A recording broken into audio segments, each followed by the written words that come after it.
I used to think people were being dramatic when they spoke of heartbreak, that emptiness in their heart, but it's there.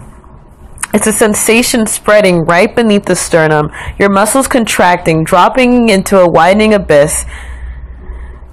And you inhale to take stock of your heart and your body. And you exhale when you're giving up. And you wish that there was a bottom, because at least that would mean the end, but it continues. You never forget a heartbreak. Heartbreak is a free fall. That's the result of learning your version of reality isn't reality. It's a solution of surprise disappointment, garnished by sadness, colored with dark melancholy that casts shadows on your worldview. It's a feeling and affliction inflicted by people in power over you. I saw those words, black, white, and red all over on a screen, and I don't know if my eyes are hurting from the wattage or the content, and that sans serif headline is as black as its subject. My eyes scanned the letters. N-O-T-G-U-I.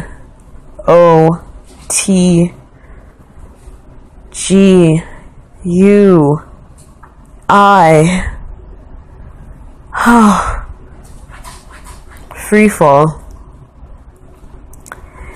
And I see a list of 10 reasons why, or 10 reactions to the why in pixels, and I realize that a heartbreak feels a lot like betrayal. Sometimes my heart breaks because my skin is an umbilical cord to a past I cannot escape or control. It strangles me and nourishes me. It's a criminal with a maternal instinct and a twisted sense of humor.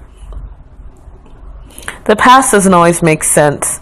Not here, not anywhere. Not in the land of black diamonds and golden smiles, of blood and melody, of radios that can incite the murder of millions and the hit movements of a millions more. But it's also a past where someone walked miles upon miles in threadbare fabric, pail of water upon their skull so that I wouldn't have to. But do you know what else it took for me to get here? I'm not talking a slave ship or a jet aeroplane. I'm talking 1,000, million, trillion sperm fighting for the right to fulfill their destinies with their entire existence predicated on one moment with one egg. I am more than my umbilical cord. We spend so much time separating people by their method of transportation. Car, foot, plane, ship.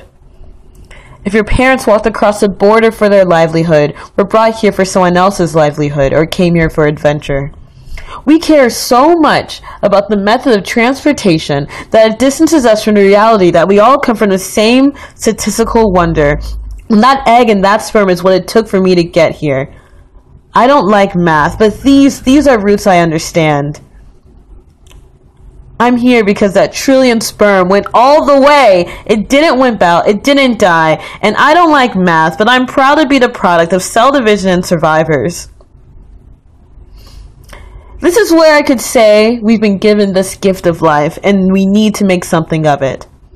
I can talk in exclamation points and say, do something with this miracle, with the gesticulating hands of an Italian opera star at her first show, but I won't. I'm breathing. And you're breathing. So many people have cheated death so many times for you to hear me ramble. And honestly, as long as we're breathing and being nice to each other, sometimes, that can be a really bright flame in a really dark widening abyss that can show your heart the way back up again into its proper place.